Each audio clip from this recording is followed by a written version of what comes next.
কুয়াকাটা সমুদ্র সৈকতের পারে মেরিন ড্রাইভ রক্ষার ক্ষেত্রে যে প্রোটেকশনটা দেওয়া হয়েছে সেটি স্থানীয়দের কাছে এখন প্রশংসায় ভাসছে। স্থানীয়রা বলছে এই প্রোটেকশনটা যদি মেরিন ড্রাইভ তৈরি হওয়ার আগে দিত সেক্ষেত্রে অনেক সুন্দর এবং নান্দনিক এই মেরিন ড্রাইভটি ভেঙে যেত না।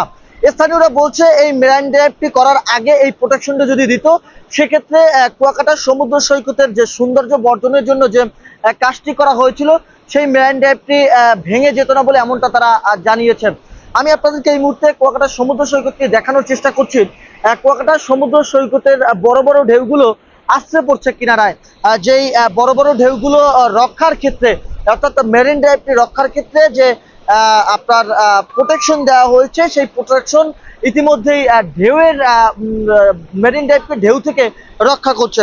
আমি এই মুহূর্তে অবস্থান করছি কুয়াকাটা সমুদ্র সৈকতের মেরিন ড্রাইভের পাশে, যেখানে বড় বড় ঢেউগুলো আশ্রে পড়ছে মেরিন ড্রাইভের কাছে এবং পায়রা সমুদ্র বন্দরকে স্থানীয় ৩ নম্বর সতর্ক সংকেতে যে নিম্নচাপ অর্থাৎ লঘুচাপ সৃষ্টি হয়েছে সেই লঘুচাপের প্রভাবে যে উত্তাল বঙ্গোপসাগরের পারেই যে মেরিন ড্রাইভটি রয়েছে সেই মেরিন ড্রাইভটি এখন রক্ষার ক্ষেত্রে যে প্রোটেকশন দিয়ে কাজ করা হচ্ছে সেই প্রোটেকশনগুলো এখন স্থানীয়দের কাছে প্রশংসায় ভাসছে।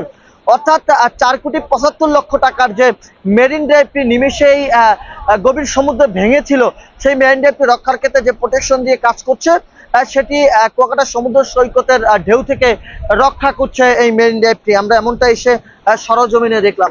আমি আপনাদেরকে সুস্পষ্টভাবে একটু জানিয়ে রাখতে চাই যে একটি লঘুচাপ সৃষ্টি হয়েছিল গভীর সমুদ্রে। সেই লঘুচাপের তাণ্ডবে কুয়াকাটা সমুদ্র সৈকতের পারে যে এটি মেরিন ড্রাইভ ছিল সেই মেরিন ড্রাইভটি লন্ডভন্ড হয়ে গিয়েছে। তবে বর্তমানে কিন্তু কুয়াকাটা সমুদ্র সৈকত অনেকটা উত্তাল রয়েছে এবং বৈরী আবহাওয়ার কারণে মেঘাচ্ছন্ন আকাশ এবং গতকাল রাত থেকেই থেমে থেমে বৃষ্টি হচ্ছে। এর প্রভাবে কুয়াকাটা সমুদ্র সৈকতের বড় বড় ঢেউগুলো কিন্তু আশ্রয় পড়ছে মেরিন ড্রাইভের পাশে এবং সেই মেরিন ড্রাইভের পাশে যে নতুন করে যে আপনার প্রোটেকশন দেওয়া হয়েছে ভাঙন রক্ষার ক্ষেত্রে সেই ভাঙন রক্ষার সেই প্রোটেকশন ইতিমধ্যেই কাজে এসছে। আমরা তেমনটা আমি আপনাদেরকে দেখানোর চেষ্টা করছি। অর্থাৎ ঢেউগুলো এসে কিন্তু সেই মেরিন ড্রাইভের পাশে যে প্রোটেকশন সেখানে সেই বাড়ি খাচ্ছে এবং এ থেকে মেরিন ড্রাইভের ভাঙন রক্ষা থেকে অনেকটা মুক্ত রয়েছে বলে এমনটা আমরা দেখতে পেরেছি। সর্বশেষ আপনাদেরকে খবর কুয়াকাটার মাধ্যমে জানিয়ে রাখতে চাই যে পায়রা সমুদ্র বন্দরকে স্থানীয় ৩ নম্বর সতর্ক সংকেত চলমান রয়েছে এবং এর প্রভাবে কুয়াকাটা বঙ্গোপসাগর উত্তাল রয়েছে এবং সেই বঙ্গোপসাগরের উত্তাল থেকে মেরিন ড্রাইভকে রক্ষার ক্ষেত্রে যে প্রোটেকশনটা দেওয়া হয়েছে সেটি এখন স্থানীয়দের কাছে প্রশংসায় ভাসছে। স্থানীয়রা বলছেন যে এই মেরিন ড্রাইভটি যদি অনেক আগে প্রোটেকশন দেওয়া হতো এবং এই নতুন করে যে প্রোটেকশনটা দেওয়া হয়েছে এটা যদি মেরিন ড্রাইভ তৈরি হওয়ার আগে করে নেওয়া হতো সেক্ষেত্রে এত বড় ক্ষতির সম্মুখীন হতো না কুয়াকাটাবাসী।